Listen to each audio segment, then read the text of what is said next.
So let us look at some interesting aspects about the Earth's biodiversity based on the currently available species inventories or lists. So more than 70% of all species recorded are animals. Now from this paragraph and these pie charts, a lot of questions are able to be formed, especially for 1 mark or MCQ type of questions, because pattern has been changed even for this year for the board exam. So you need to be very much clear with all these digits which are given here, along with these pie charts for the MCQ type of questions. So as per NCERT, more than 70% of species recorded are animals, while plants, now when you say plants here, we are including the angiosperms, gymnosperms, bryophytes, fungi also, as well as algae, because if you remember your 11th class syllabus, before 5 kingdom system classification, fungus was a part of plants.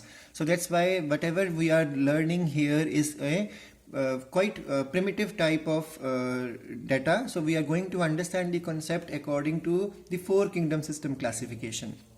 So more than 70% of all species are animals, while plants comprise not more than 22% of the total. So plants are quite less species when compared with the animal species.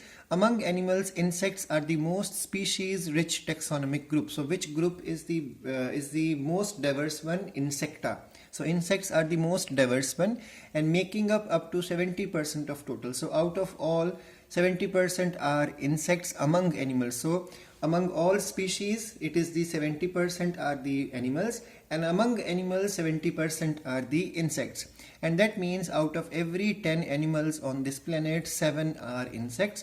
Again, how do we explain this enormous biodiversity of insects? The numbers of fungi species in the world is more than the combined total of the species of fish, amphibian, reptiles and mammals. So when we add all the fishes species, amphibian species, reptile species and mammal species, and when we combine them all, still the number of fungus is going to be more than the combination of fungus, fishes, amphibians, reptiles and mammals. So the biodiversity is depicted in the figure below, showing the species number of the major taxa. So when we go through this, we can easily understand, appreciate the pie chart, that according to this pie chart, insects are the most diverse type of invertebrates.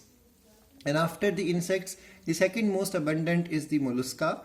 If you remember, insects come into arthropoda, crustaceans are also arthropoda, and the second most rich, so if you remember your 11th class and 9th class syllabus, phylum, the most abundant diversity type of phylum in the animal kingdoms is arthropoda, followed by mollusca. So among arthropods, the maximum one are insects, and then crustaceans are the third in number. Crustaceans are also arthropoda. And then we have the mollusks, the second phylum, second most abundant phylum with their diversity, and all other invertebrates make a major group. But remember, it's a collection of various types of phyla.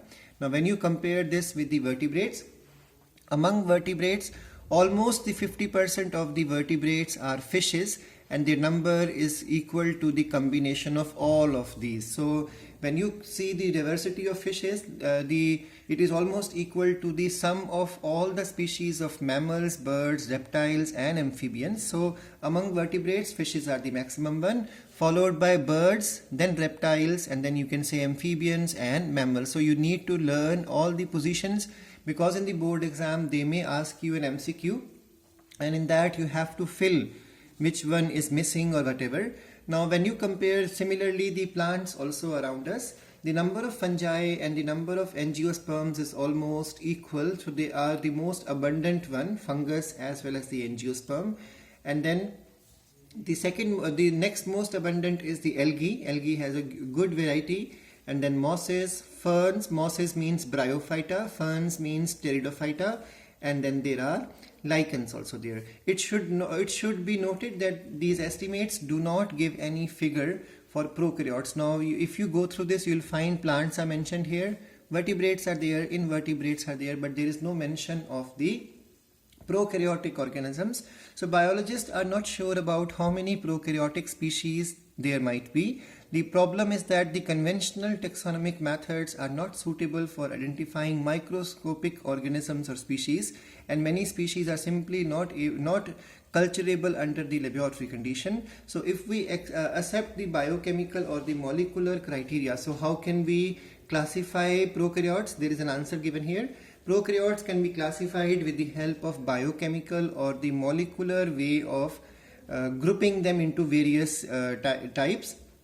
So then their diversity may go into millions. So there is millions of diversity when we talk about the prokaryotic organism. So that's why there is no mention of prokaryotes given here, and we all know prokaryotes are the organism which mutate also very fast. So there is more speciation and a faster speciation going on among prokaryotes when compared to the invertebrates, vertebrates as well as the plants. And then as you go through the next page of NCERT, India has 2.4% of the world's land, but it shares global species diversity of about 8.1%, and that is what make our country one of the 12 mega diversity countries of the world. Nearly 45,000 species of plants we have in India, and twice of this number, that means somewhere around 90,000 species of animals we have in India recorded so far. It's only recorded, that means we are still expecting more to be found in India. So according to May's global estimate, 22% of the total species have been recorded so far. So applying the same figures with the India, we can believe that there are 100,000 species of plants in India and more than 300,000 species of animals in India yet to be discovered and described.